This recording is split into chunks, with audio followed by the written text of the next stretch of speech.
આ તરફ દાદરા નગર હવેલી બેઠકના શિવસેનાના ઉમેદવારને છેલ્લી ઘડીએ દોડધામ થઈ ગઈ હતી। ભાજપથી નારાજ અંકિતા પટેલ શિવસેનાની ટિકિટ પર ફોર્મ ભરવા પહોંચ્યા હતા।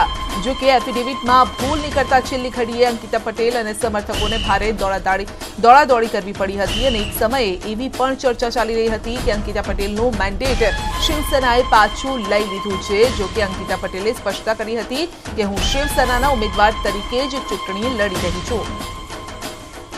વધારે યુવા પ્રદેશના યુવા અને જાણીતા નેતા એવા અંકિતા પટેલ જે ભાજપથી નારાજ હતા તેઓ હવે આ વખતે શિવસેનાની ટિકિટ પરથી ચૂંટણી લડવા જઈ રહ્યા છે અને અંકિતા પટેલ અત્યારે આપણી સાથે છે। તેઓની સાથે વાત કરીશું આ વખતે શું રણનીતિથી તેઓ ચૂંટણી જંગમાં ઝંપલાવશે અને લોકોને કયા વાયદાઓ કરી રહ્યા છે। અંકિતભાઈ પહેલાં તો ખૂબ ખૂબ શુભેચ્છાઓ। કયા વાયદાઓ કર્યા છે અને કઈ રણનીતિ સાથે આ વખતે ચૂંટણી જંગમાં છો? દાદરાનગર હવેલી માટે મારું જે વિઝન છે આવનારા દિવસો માટે આવનારા 5 વર્ષો માટે એ છે કે સર્વપ્રથમ તો ભારી માત્રામાં જે આજે રોજગારની જે કમી છે એ પહેલાં 2 વર્ષોમાં જ 50% જે આપણા યુવા ભાઈઓ છે એમને રોજગાર આપવામાં આવશે। જે એજ્યુકેશનનું સ્તર છે જે છેલ્લા ઘણા વર્ષોથી જે નીચે આવી ગયું છે એ એજ્યુકેશન સ્તરને ઉપર લાવવામાં પૂરા પ્રયાસ કરવામાં આવશે। 100% એજ્યુકેશનનું અમને રિઝલ્ટ મળે, ગવર્મેન્ટ સ્કૂલ્સનું જે ઇન્ફ્રાસ્ટ્રક્ચર છે એ બેટર બને અને ગવર્મેન્ટ સ્કૂલ્સમાં સારું એજ્યુકેશન મળે એના માટે પૂરા પ્રયાસ કરવામાં આવશે। એ સાથે સાથે અમારે ત્યાં એક ખૂબ જ મોટો જે મુદ્દો હતો જે કે કોન્ટ્રાક્ટ બેસિસ પર જે ટીચર્સ લેવામાં આવ્યા હતા એનું રેગ્યુલરાઇઝ કરવાનો જે મુદ્દો હતો એના પર તત્કાલ બેસિસ પર કામ કરવામાં આવશે। ઘણા બધા એવા ગવર્મેન્ટ એમ્પ્લોઈઝ છે કે જેનું ઘણા વર્ષોથી ડેલી વેજીસ પર રહેવા છતાં એમને ઇન્ક્રીમેન્ટ નથી કરવામાં આવ્યું સેલેરીમાં, એમાં પણ તત્કાલ બેસિસ પર કામ કરવામાં આવશે। આપે ભાજપથી નારાજ હતા, શું કારણ હતું એવું કે આપે શિવસેના જે એનડીએનો ઘટક પક્ષ છે તેમાંથી ઉમેદવારી કરવી પડી? પ્રદેશમાં તમામ લોકોની એક જ વિચાર હતો કે પ્રદેશનું જે લોકલ લીડરશિપ હોય એ મજબૂત બને। આ વખતે તમામ લોકોની એવી ઈચ્છા હતી કે એક સક્ષમ અને એજ્યુકેટેડ નેતૃત્વ પ્રદેશને મળે અને જે રીતેથી હું ફિલ્ડમાં કામ કરી રહી હતી અને કરી રહી છું એ રીતે લોકોએ મારા પર વિશ્વાસ જતાવ્યો હતો।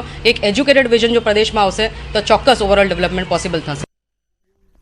તો ઉમેદવારી ફોર્મ ભરવાના છેલ્લા દિવસે કોંગ્રેસના ઉમેદવારોએ કલેક્ટર કચેરી જઈ અને ઉમેદવારી નોંધાવી હતી। ગાંધીનગરમાં અમિત શાહ સામે ચૂંટણી જંગે ચઢેલા CJ ચાવડાએ સમર્થકો સાથે શક્તિ પ્રદર્શન બાદ ઉમેદવારી ફોર્મ ભર્યું હતું। આ તરફ અમદાવાદ પૂર્વમાં ગીતા પટેલ, ભરૂચમાં શેરખાન પઠાણ, તો પાટણમાં જગદીશ ઠાકોર, સાબરકાંઠામાં રાજેન્દ્રસિંહ ઠાકોર, કચ્છમાં નરેશ મહેશ્વરી, દાહોદમાં બાબુ કટારા અને ભાવનગરમાં મનહર પટેલે ઉમેદવારી નોંધાવી હતી અને તમામ નેતાઓએ ઉમેદવારી ફોર્મ ભરતા પહેલા રોડ શો કર્યો હતો, જાહેર સભાને સંબોધિત કરી હતી અને જીતનો વિશ્વાસ વ્યક્ત કર્યો।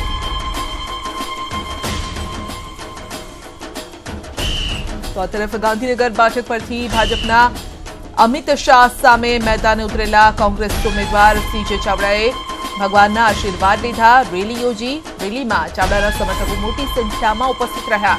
તો આ સમયે ન્યૂઝ 18 ગુજરાતી સાથેની વાતચીતમાં ચાવડાએ 26માંથી 16 બેઠકો કબજે કરવાનો વિશ્વાસ વ્યક્ત કર્યો છે। મોટી સંખ્યામાં સમર્થકો સાથે કલેક્ટર કચેરી જઈ અને તેમણે ઉમેદવારી નોંધાવી।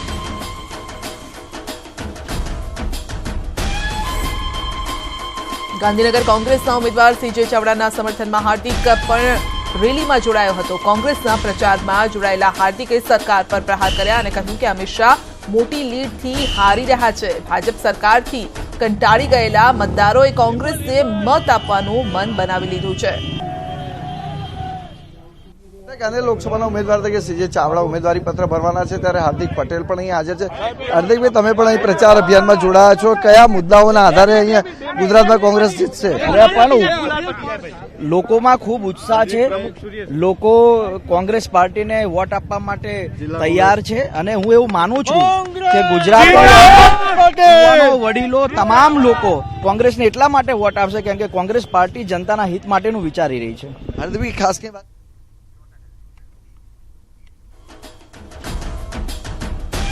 ભાજપના ઉમેદવાર હસમુખ પટેલે અમદાવાદ પૂર્વ લોકસભા બેઠક માટે ફોર્મ ભર્યું। હસમુખ પટેલ અમરાઈવાડીના ધારાસભ્ય છે અને ભાજપે તેમના પર વિશ્વાસ મૂક્યો છે। ત્યારે હસમુખ પટેલે ફોર્મ ભરતા પહેલા વિશાળ બાઇક રેલી યોજી હતી અને જેમાં મોટી સંખ્યામાં ભાજપના જે કાર્યકરો છે તે જોડાયા હતા। તો હસમુખ પટેલે સભા પણ સંબોધી હતી જેમાં મોટી સંખ્યામાં સમર્થકો હાજર રહ્યા। આજે મેં મારું ઉમેદવારી પત્ર ભર્યું છે અને હવે આવતીકાલથી અમદાવાદ પૂર્વની જનતાના લોકસંપર્ક માટે હું અને મારી ભારતીય જનતા પાર્ટીની સમગ્ર ટીમ પ્રજાની વચ્ચે જઈને અમારી પાર્ટીની વિચારધારા, અમારા વિકાસના જે કાર્યો કર્યા છે એની વાત લઈને જઈશું અને પ્રજાનું જન સમર્થન મેળવીશું.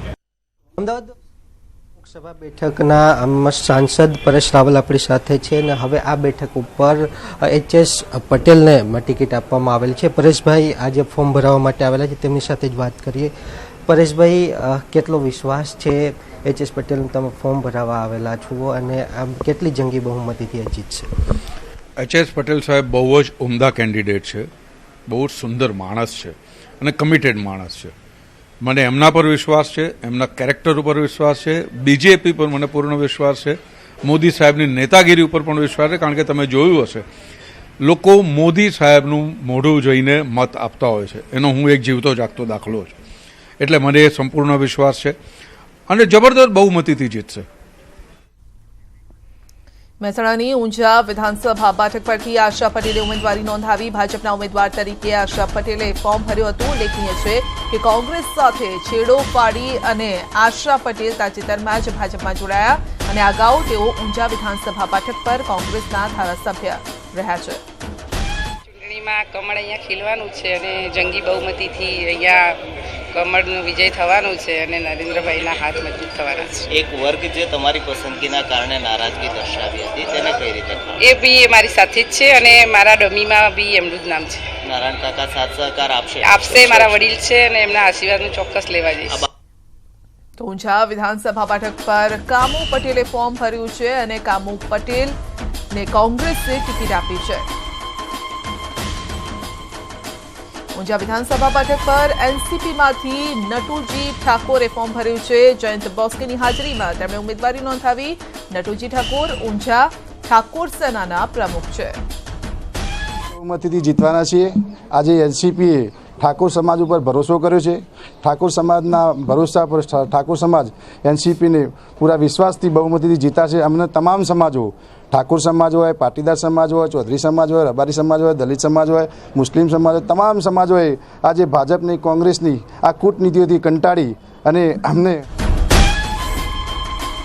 જૂનાગઢના માણાવદર વિધાનસભાના ભાજપના ઉમેદવાર જવાહર ચાવડાએ ફોર્મ ભર્યું. વંથલી પ્રાંત અધિકારી સમક્ષ જવાહર ચાવડાએ પોતાની ઉમેદવારી નોંધાવી છે. ભાજપા કાર્યકર્તાનું સંમેલન યોજી રેલી સ્વરૂપે જવાહર ચાવડા પ્રાંત કચેરીએ પહોંચ્યા હતા અને પોતાનું શક્તિ પ્રદર્શન કર્યું હતું. જામનગર ગ્રામ્ય બેઠકના કોંગ્રેસ ધારાસભ્ય વલ્લભ ધારવિયાએ રાજીનામું આપી ભાજપમાં જોડાતા જામનગર ગ્રામ્ય બેઠક પર પેટા ચૂંટણી જાહેર કરવામાં આવી છે અને ત્યારે જામનગર ગ્રામ્ય બેઠક પેટા ચૂંટણી માટે કોંગ્રેસના ઉમેદવાર જયંતી સભાયાએ ચૂંટણી અધિકારી સમક્ષ પોતાનું ઉમેદવારી પત્ર ભરી જીતનો આશાવાદ વ્યક્ત કર્યો.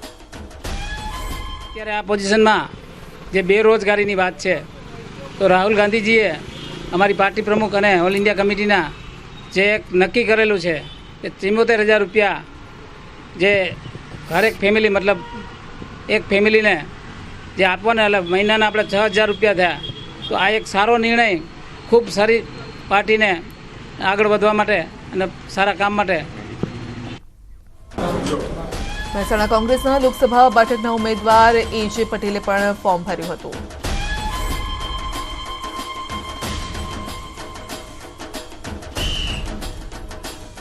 લોકસભાની ચૂંટણી નજીક છે ત્યારે રાજકીય પક્ષોના નેતા પ્રચાર પ્રસારમાં લાગેલા છે. સાબરકાંઠા લોકસભાના ભાજપના ઉમેદવાર દીપસિંહ રાઠોડે અરવલ્લીમાં પ્રચારના શ્રી ગણેશ કર્યા હતા. રિપીટ કરાયેલા ઉમેદવાર દીપસિંહ રાઠોડ અરવલ્લીના મોડાસા તાલુકાના ગામડાઓમાં પ્રચાર કરવા માટે ગયા હતા અને ત્યારે તેઓએ જણાવ્યું કે માત્ર એક સમાજ દ્વારા ચૂંટણી ન લડી શકાય, દરેક સમાજને સાથે રાખીને ચૂંટણી લડવાની હોય.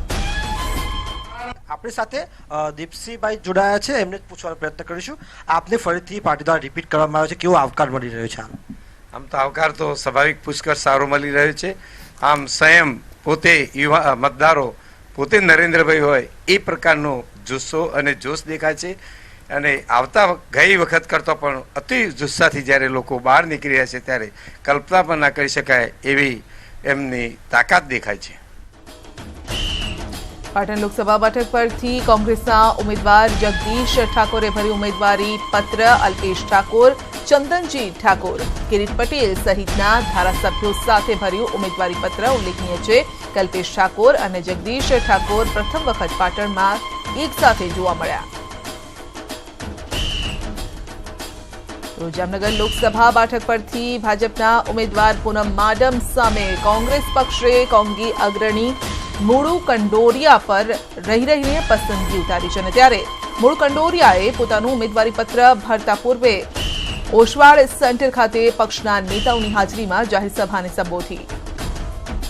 અમે વિક્રમભાઈ અને બધા સાથે મળીને, ચિરાગભાઈ, મૂળજીભાઈ બધા સાથે મળીને ફોર્મ દાખલ કર્યું છે.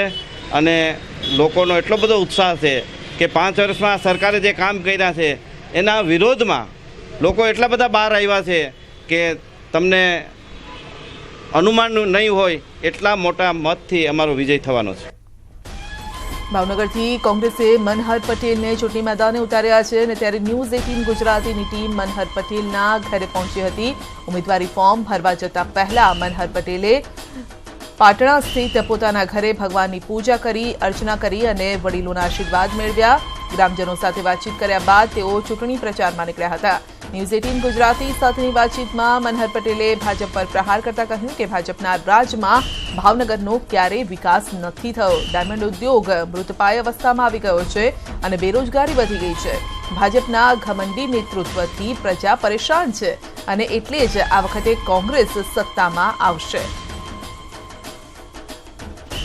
હવે 6 ફ્રૂટ આ એક જ જિલ્લામાં થતું હોય એવું ભાવનગરનું આ ગામ જિલ્લો છે. છતાંય તે એક પણ ઇન્ફ્રાસ્ટ્રક્ચર ફેસિલિટી 22 વર્ષની ભારતીય જનતા પાર્ટીએ ક્યારેય કરી નથી. નંબર 2, ભૌગોલિક દરિયાકાંઠો એટલો બધો સરસ છે. આજે મુન્દ્રા પોર્ટ ડેવલપ થઈ શકતું હોય તો ભાવનગર પોર્ટ એનાથી જૂનું છે, નથી થઈ શક્યું.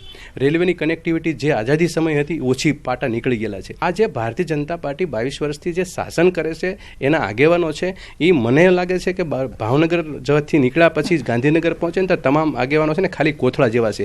સરકારમાં કોઈનું કંઈ ઉપજતું નથી. એટલે એ જનતાને નુકસાન જાય છે. કેરળની વાયનાડ બેઠક પરથી રાહુલ ગાંધીએ ફોર્મ ભર્યું અને બહેન પ્રિયંકા પણ તેમની સાથે હતા. તો રાહુલ અમેઠી અને વાયનાડ બંને બેઠક પરથી લોકસભા ચૂંટણી લડી રહ્યા છે. साउथ इंडिया में फीलिंग है, तमिलनाडु में, केरला में, कर्नाटक में, कि जिस प्रकार से सरकार काम कर रही है, जिस प्रकार से नरेंद्र मोदी जी आरएसएस काम कर रहे हैं, देश के काफी लोगों को लग रहा है कि उनके कल्चर पे, उनकी भाषा पे, उनकी हिस्ट्री पे आक्रमण हो रहा है. तो इसलिए मैं मैसेज देना चाहता था कि मैं नॉर्थ से भी लड़ूंगा और साउथ से भी लड़ूंगा. मेन मैसेज मेरा है कि जो कल्चरल अटैक हो रहा है हिंदुस्तान में, जो आरएसएस, नरेंद्र मोदी नागपुर से पूरे देश पर, पूरे इंस्टीट्यूशन पर आक्रमण कर रहे हैं, उसको मैं उसके खिलाफ मैं मैसेज देना चाहता हूँ. ये देश अलग अलग विचारधाराओं का देश है, अलग अलग भाषाओं का देश है और इसमें सब भाषाएं, सब विचारधारा जरूरी है.